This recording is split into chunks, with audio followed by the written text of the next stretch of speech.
Hello everyone and welcome back to another video. In today's video I'm going to be talking about how I summon and basically just how I spend my diamonds. So if you've been on my channel for quite a while, you know I don't really buy outfits for characters. We'll use the new Melee here. Melee has... oh no, that's equipment, you idiot. No outfits, you go to Arthur. Of course Arthur's outfits are only paid only at the moment. Some of my festivals do have paid outfits, so they're not paid outfits, just outfits in general, which would be these two plus this one. And that is mainly because of I buy them in sales. Well, and that's why I highly recommend you guys do, is if you are going to buy outfits for characters, either A, you have a lot of diamonds currently, like what I have, or it's on sale. Like, outfit sales are probably the best time to purchase outfits, mainly because, you know, for example, this Chad King, I don't have his outfits at all. I have his weapons, because back in the day, dogs, when you used to use the patience team, you basically had to have all his weapons. But apart from that, I don't have anything else. Let's just say I never pull the King, whatever his name is. What King is he? New Year King, that's what he was. I'd have to buy 3 headgears, that would total 90 diamonds, and I'd have to buy 3 outfits, which once again come to another 90 diamonds, which would be 180 diamonds. If I was to buy it on sale, I would technically be getting 30 diamonds off both sides, but it becomes actually 120 diamonds instead of 180 diamonds. Of course, this sale does only really come out once a year, and that is towards the end of the year, normally like December. It's just normally the New Year banner. Like the New Year Fest is normally when the sale is on, and the sale is quite good. I highly recommend it. This year I ended up collecting stuff for... I got my final few things I needed for this dude. I think I just needed 1 weapon and 1 headgear. I think that's all I needed for Mael. And for Transcendent Bond, who's once again a really good character, I think I just ended up picking his 3 weapons I needed and 3 headgears. Or 2 headgears, sorry, because 2 of them were events. So you had to pick up 2 headgears. But overall, I don't really recommend spending diamonds on outfits. Either A, you've got a lot of diamonds, you don't really mind spending diamonds on outfits, or B, you know, you just wait for a sale. That's what I do. In my opinion, it's the best thing you can do. Of course, there has been times where I've bought diamonds out of sale, but that's when, of course, I've had lots of diamonds, and it's not really going to affect me. If you haven't got really many diamonds, in my opinion, you shouldn't really be buying outfits for characters, especially if you are like full free-to-play. If you're not full free-to-play like myself, but you do sort of consider yourself still a free-to-play player, for example, I don't buy diamonds, I don't buy tickets, you know, I don't summon on every festival, I don't summon every banner. You know, I don't, if you go to my box, and we scroll down to the bottom, you'll see a lot of the characters I'm missing are the newer characters. Christmas, 2 of the latest seasonals, another latest seasonal, another seasonal that's been really recent, another character really recent. There's a lot of recent characters I'm missing, also Green Hawk and also there as well. But most of the characters I've obtained, as you can see, I have a lot of characters, right? But the main way I've obtained them is either through free banners, which they don't do any good free banners anymore, let's just get this correct.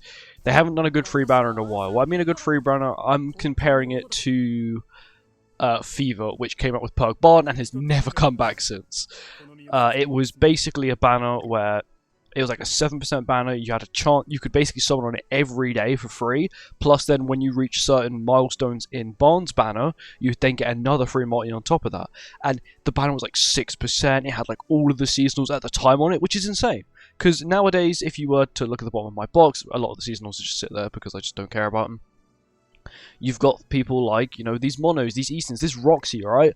I only pulled her during Fever, right? Which was like 3 years ago this year. I pulled her, right? And I've not pulled a single copy of her since because she's barely on any banners.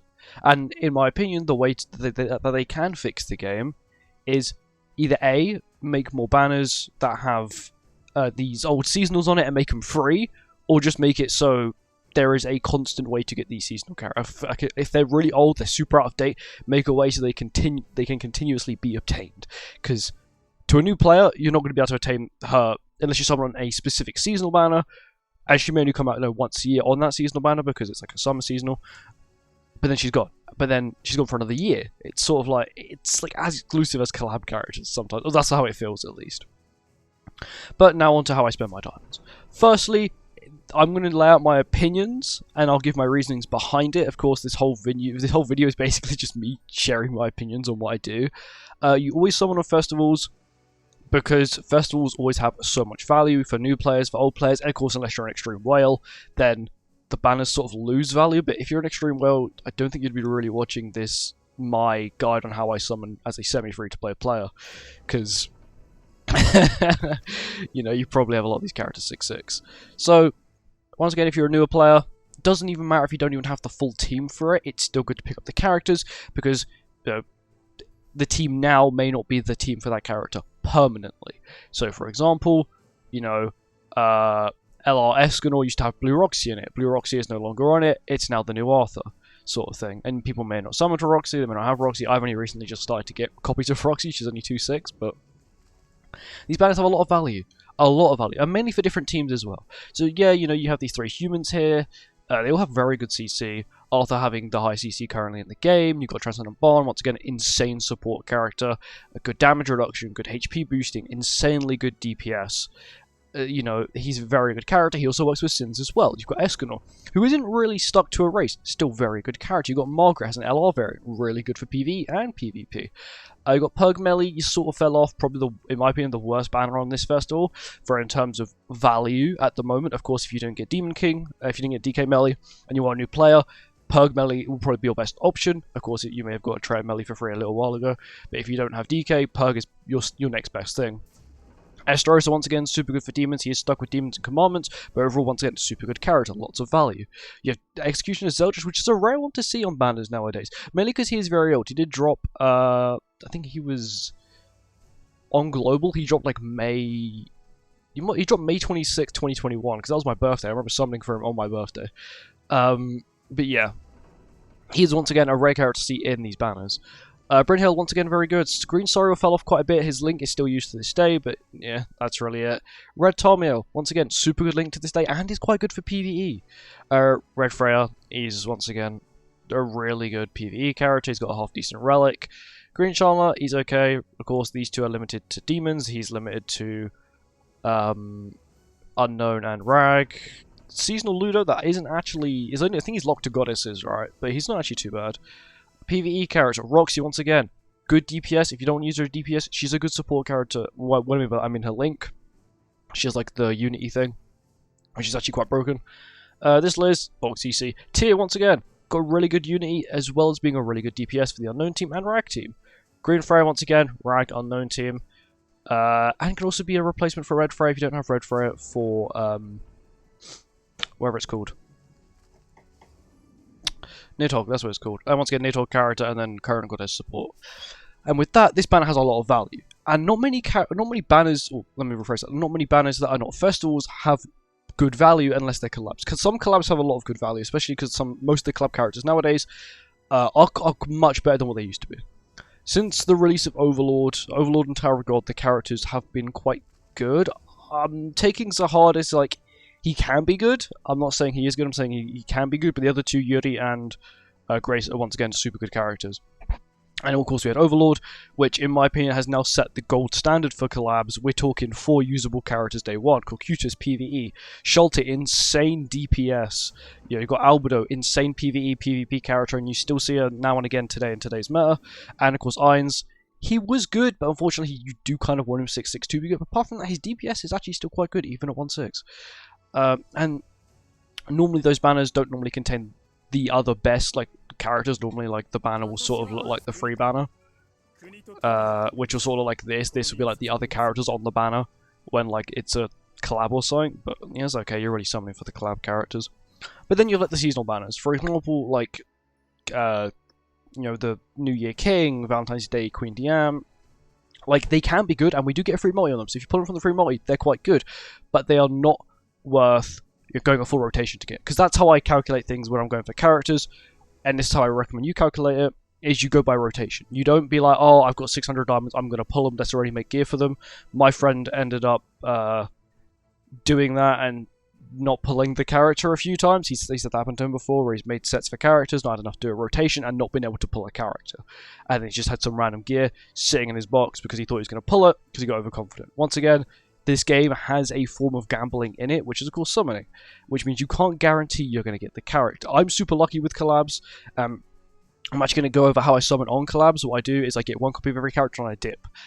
Yes, you could go back and watch my old videos like, oh, I'm going for 6/6 Reinhardt, or I'm going for 6/6 Rimuru. But nowadays I wouldn't do that. I go for one copy of each character and that's it. Mainly because nowadays alt levels, they do sometimes mean a lot. For example, irons, it's like passively wise, it actually means quite a bit. But I feel like it's a lot less impactful than it was back in the day, especially with Rimuru, who has a Beast, Reinhardt, who had like a very unique ultimate, which at 6-6 was like completely different to 1-6. And I got really lucky, so fair enough. And my luck for collabs has also been quite good. For Overlord, I only had to do a single rotation. I got Albedo 3-6, I got Cocytus 2-6. For Tarot, I went 300. I got all of them. AOT went 300, got all of them. And that's what I recommend you do. Don't keep going for dupes, especially for specific characters. I wouldn't recommend going for dupes. And also for for festivals, I recommend just doing a rotation. Especially if you're missing a lot of these characters, or you need dupes for these characters, I would still recommend going for a rotation, because getting a 2-6 of like the latest festival is going to be quite good, because normally the latest festival is meta, or is one character away from being meta. Because that's how the game sometimes works. For example, I'm going to use Hell as quite a good example. Hell was quite good, and was like, I would say sub-meta to like nearly meta, because Demons was once again on top by a mile. And Albedo released, and it's like, oh, well, every team's unknown team. Because Albedo just made that team. But summon on, you know, even if you're a new player, right, and you don't have the team fully built, don't worry, still summon for the character, because, you know, you got collabs. Especially Arthur. Arthur's quite a good example. Because, you know, collabs are basically restricted to humans and unknowns. If you're wondering what I mean, well, Albedo should technically be a demon, but she's an unknown, so it's sort of like, eh. But yeah, just make sure that you have enough for a rotation of something you want to do. Don't waste your diamonds on seasonals. Seasonals will always come back in other banners. Yes, you may struggle to obtain them, but they'll eventually be pickable for free. I'm going to use Blue Mono, the Blue New Year Mono. She was pickable for free. She's in the free banner. Unfortunately, this free banner is absolutely horrible. Like, really, really, really bad.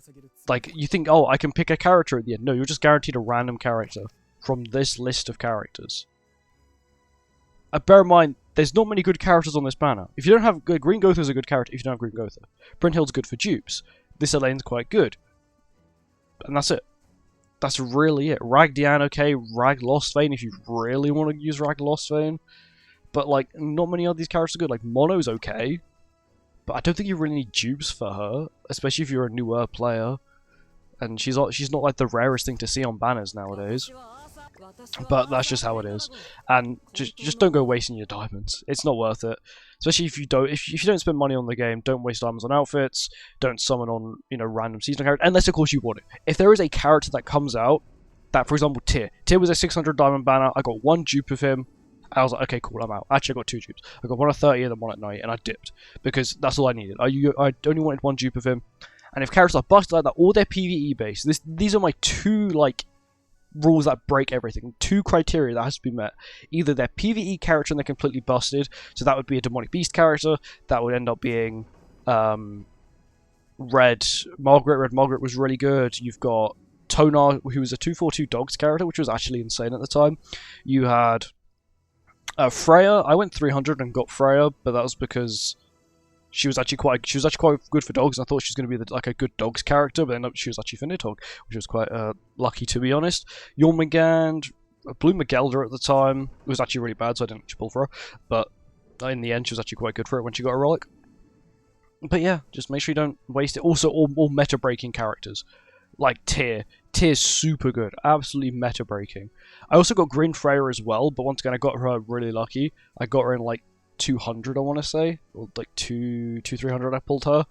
But I would only really summon on either like completely meta-breaking characters that are meta-breaking, not just, oh, this YouTuber says it's meta-breaking, they must be good. Like, I mean, every match you're seeing them.